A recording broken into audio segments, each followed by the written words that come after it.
Vamos voltar a falar de Covid. Há pouco nós trazíamos aqui a Beatriz Manfredini falando de carnaval, a grande expectativa para São Paulo e, ao mesmo tempo, 27 cidades paulistas que não vão realizar carnaval em 2022. E 22. E com os números da Covid-19 se agravando na Europa, o mundo pode estar entrando aí, isso que a gente teme, né, numa quarta onda, segundo aí a diretora da OMS, Organização Mundial da Saúde.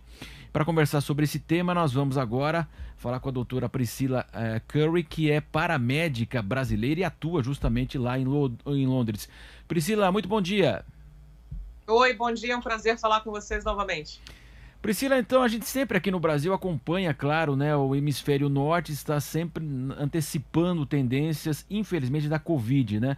Observamos agora toda essa questão envolvendo polêmica, até manifestações, violência, inclusive confronto entre manifestantes e policiais, numa tentativa de governos aí da Europa em relação a praticar novamente o lockdown em razão do avanço da Covid-19. O que você pode falar em relação a Londres, em relação ao Reino Unido e aí em relação também a toda a Europa? Bom, primeiramente é importante frisar que nós ainda estamos em uma pandemia, né? Tem algumas pessoas que esquecem disso. Estamos melhores do que antes, mas a pandemia ainda existe. Os países que estão vendo agora um pico extremo da Covid-19, também é importante frisar que são países que tiveram uma taxa de adesão vacinal baixa comparada com outros países. Por exemplo, a Alemanha teve uma taxa de adesão de em torno de 60%, enquanto o Reino Unido foi 80%. A Alemanha foi muito mais lerda em vacinar e tem protestos e um número muito maior de negacionistas em relação à vacina do que o Reino Unido. O Reino Unido não está vendo um pico, mas nós estamos vendo um aumento gradual de casos da Covid desde que nós relaxamos o lockdown em julho. Agora o inverno começou na Europa, as pessoas estão se socializando em locais fechados, muitas pessoas não aguentam mais usar as máscaras, então, obviamente, isso vai aumentar aí o número de casos. Mas os países que estão agora enfrentando crise, que é a Áustria, a Alemanha, são países que, infelizmente, não tiveram uma taxa de adesão vacinal desejada. Sem dúvida, aqui em São Paulo, felizmente capital, atingindo números expressivos, o estado de São Paulo, mas ainda há uma grande relutância, pelo menos 20 milhões de pessoas, segundo o Ministério da Saúde, não tomaram a segunda dose ainda em todo o país. O país já aplicou mais de 300 milhões de doses, então números expressivos. Demorou, mas caminha bastante bem agora aqui no Brasil. E é como você disse, né? Observamos também nos Estados Unidos, as pessoas que estão ficando doentes e morrendo são pessoas que não tomaram vacina.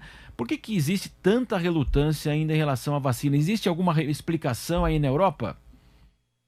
Olha, na Europa é menos do que alguns outros países, mas alguns países aqui, quanto a Alemanha, a Áustria, por exemplo, eu não entendo também porque que aqui na Inglaterra, mais de 80% das pessoas, né, confiam na vacina, já se vacinaram. É claro que existe negacionismo pequeno, mas eles não estão tendo impacto tão grande. Na Alemanha já é demais. E é exatamente o que você falou. Nós estamos vendo um pico de mortes aí nas pessoas não vacinadas. É muito importante a gente frisar isso, porque as pessoas vacinadas continuam, infelizmente, contraindo o vírus, mas de forma mais leve.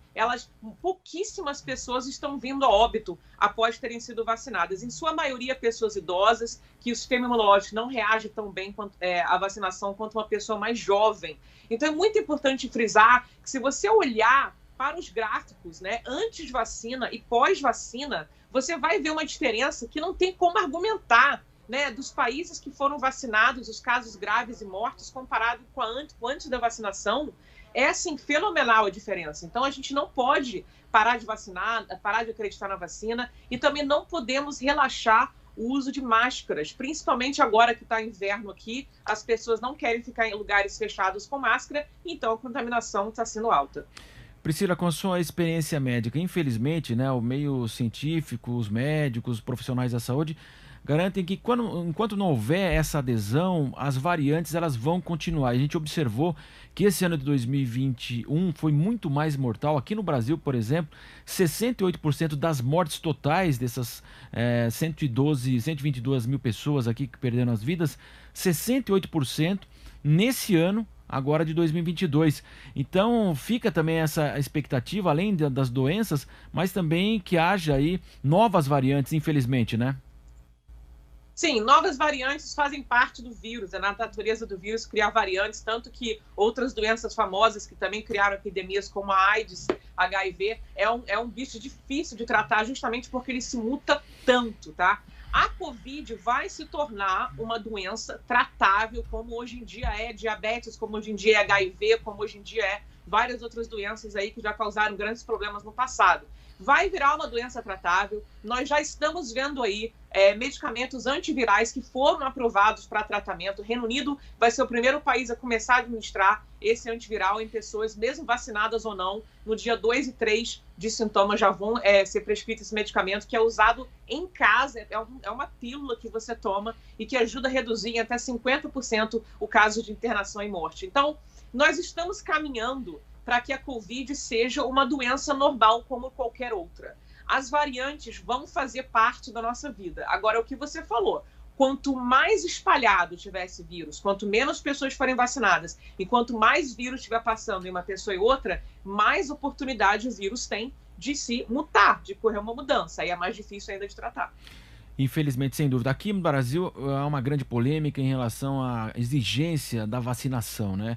Mas vários órgãos públicos você só entra agora mostrando, seja através do celular, seja através da carteirinha, né? Que você tomou pelo menos uma dose e não é permitido, então, o acesso quem não tomou dose nenhuma. Como está essa questão também aí na Europa e principalmente aí você fala de Londres? Olha, aqui no Reino Unido, a partir de abril, todas as pessoas que trabalham na área da saúde vão ser obrigadas a ter a vacina ou vão perder o emprego. A não ser que tenha uma razão muito válida pela qual essa pessoa não pode tomar a vacina, porque temos que lembrar que nem todo mundo pode tomar a vacina. Às vezes tem um tratamento ou uma doença autoimune que impede que essa pessoa se vacine. Então, essa pessoa, mais do que nunca, depende que as outras pessoas em volta dela se vacinem para proteger. Mas o governo está em cima do muro em relação a fazer obrigatoriedade para as pessoas normais. Eu não acho que vai ser. Mas em alguns países, acho que na Áustria já está dizendo que eles vão obrigar todas as pessoas a se vacinarem. Todas as pessoas vão ser obrigadas a se vacinar e quem não se vacinar vai receber uma multa. É isso que o governo lá está falando. Sem dúvida. Eu imagino que também haverá uma autorregulamentação, porque hoje existe todo esse discurso aqui no Brasil, ter liberdade ou não, há um questionamento das vacinas. Infelizmente isso existe ainda em larga escala aqui no país. Mas é aquela coisa, se você hoje for para a Colômbia saindo aqui do Brasil, você não entra lá se você não tiver o atestado da vacina contra a febre amarela, por exemplo, e ninguém está reclamando disso, há muito tempo isso existe e continua existindo, e outros países também fazem essa exigência. Imagino também que para viagens as companhias aéreas vão exigir, então se a pessoa quiser ir para Disney, por exemplo, só vai entrar se tiver vacinação. Então acredito que hoje, muita gente que não quer, mas se quiser fazer aquilo que fazia anteriormente, viajar, ter livre acesso a locais públicos e também acessos aí a museus, teatros, não tem como não se adaptar e tomar vacina, não é isso? Não, totalmente. É perfeito a sua fala, mas a gente tem que lembrar que, psicologicamente falando, o ser humano não gosta de nada que é forçado. Então, você vira para uma pessoa que já é contra a vacinação por motivos loucos que ela tem lá, e você fala, agora você vai ser obrigado a se vacinar, ao invés de você melhorar o problema, você fortalece a resistência dessas pessoas. Então, eu não sei se é dar um tiro no pé, esse negócio de forçar as pessoas a se vacinarem. Então, a gente vai ter que ver o que vai acontecer. Só para a gente fechar, queria que você falasse, nós observamos aqui no Brasil, né, houve superlotação aqui no país e também chamou muita atenção o Reino Unido, né, que a gente sabe é um país rico. Tá? Qual que é a situação hoje? Hoje uma situação muito mais controlada, o sistema de saúde aí já praticamente há uma reduzida taxa no tratamento da Covid-19? Nas minhas redes sociais, Priscila Paramédica Londres, eu falo para os seguidores justamente isso.